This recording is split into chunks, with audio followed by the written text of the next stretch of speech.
घी में भी भला कोई बर्फ डालता है। पिछले संडे मेरे घर एक शेफ आए हुए थे, तो उन्होंने घी के अंदर बर्फ को डालकर उसको घिसने लगे। तो मैंने उनसे पूछा कि ये मेरे घर का घी खराब क्यों कर रहे हो।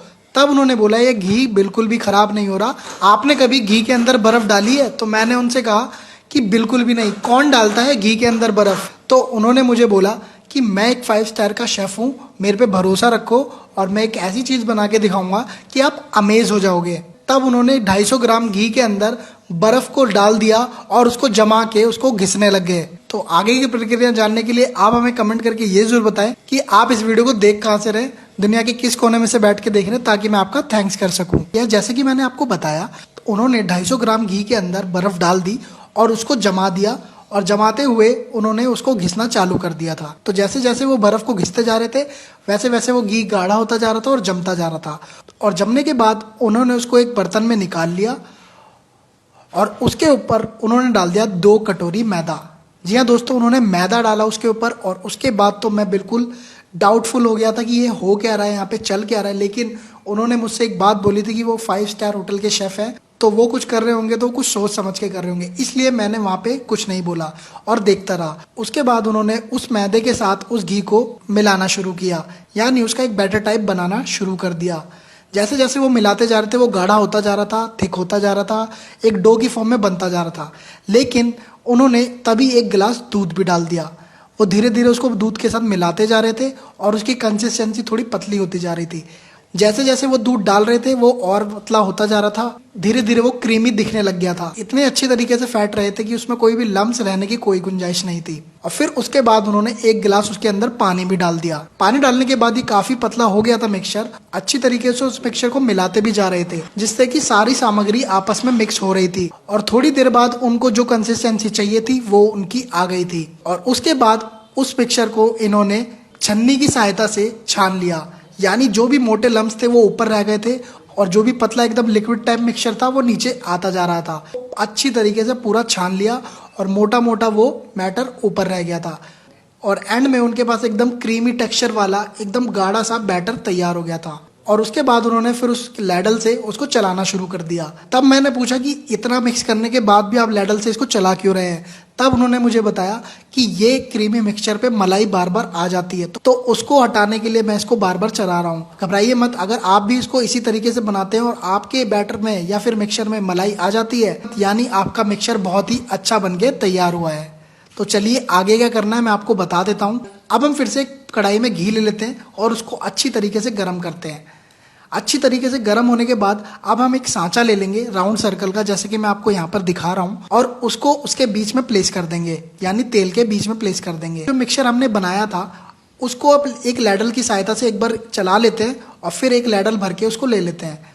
और अब हमें इसको गर्म तेल में थोड़ा थोड़ा पोर करना है, जैसे कि मैं आपको यहाँ पर करके दिखा रहा हूँ। जैसे ही आप इस मिक्सचर को थोड़ा थोड़ा डालेंगे, ये एकदम बबल्स की फॉर्म में ऊपर आता हुआ दिख जाएगा आपको, एकदम गर्म। लेकिन आपको घबराना नहीं है, ये इसकी ऐसी ही विधि है, इसको ऐसे ही बनाया जाता है। और इसको थोड़ा थोड़ा हम पोर करते रहेंगे, जैसे मैं आपको दिखा रहा हूँ यहाँ पर, और इसको डालते रहेंगे। जब जब ये ऊपर बबल आएगा हम छोड़ देंगे, थोड़ी देर बाद हम फिर से इसको भरने की कोशिश करेंगे। और इसी प्रोसेस से आपको काफ़ी बार गुजरना पड़ेगा जब तक आपका बैटर उस पर थोड़ा थिक लगने ना लग जाए। और फिर थोड़ी देर बाद उसको छोड़ देना है और एक ले लेनी है स्टिक, और स्टिक की सहायता से इसके बीच में एक बनाना है छेद, जैसे कि मैं आपको यहाँ पर करके दिखा रहा हूँ। बड़ी आसानी से ये छेद बन जाएगा, ज़्यादा मुश्किल नहीं होगी आपको। और छेद बनाने के बाद हम फिर से वो बैटर लेंगे और फिर से उसी प्रक्रिया से गुजारेंगे, मतलब थोड़ा सा मिक्सचर डालेंगे, ये देखिए। और ऐसे करते जाना है कंटिन्यूसली काफ़ी बार। पेशेंस का काम है, आपको आराम से करना पड़ेगा, ज़्यादा दिक्कत नहीं आएगी आपको। और जैसा कि मैंने आपको बताया, इसको हमें बार बार फिल करना है, फिर छेद करना है और फिर उसके ऊपर वही मिक्सचर डालना है और फिर छेद करना है। यानी हमें उसके पकने का भी टाइम देना है। और फिर जब वो बीच में से थिक होने लग जाए तो हमें उसके बीच का छेद फिर से मेंटेन करना है, यानी उसको बीच में फिर से छेद कर देना है।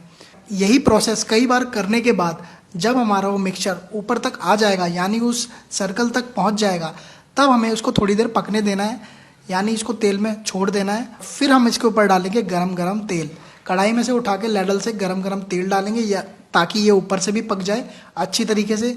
यकीन मानिए दोस्तों, उस दिन उस शेफ़ ने मेरी आंखें खोल दी थी कि इतनी अमेजिंग डिश उन्होंने इससे बनाकर दिखाई थी। जितना ये प्रोसेस आपको ये मेहनती लग रहा होगा, टीडियस लग रहा होगा, लेकिन बिल्कुल मैं बता दूं आपको, एंड रिजल्ट उतना ही मज़ेदार होने वाला है जैसा कि उन्होंने मुझे करके दिखाया था। और अगर आप इसको एक बार बना लेंगे तो आपको दूसरी बार बिल्कुल भी सोचने की जरूरत नहीं पड़ेगी। और थोड़ी देर इसको पकने देते हैं, और जब थोड़ी देर के बाद आप उठा के देखेंगे तो आपको ये थोड़ा हार्ड होना महसूस होने लग जाएगा, यानी आपका ये तैयार होने लग गया है और इसमें ब्राउन कलर भी आने लग जाएगा।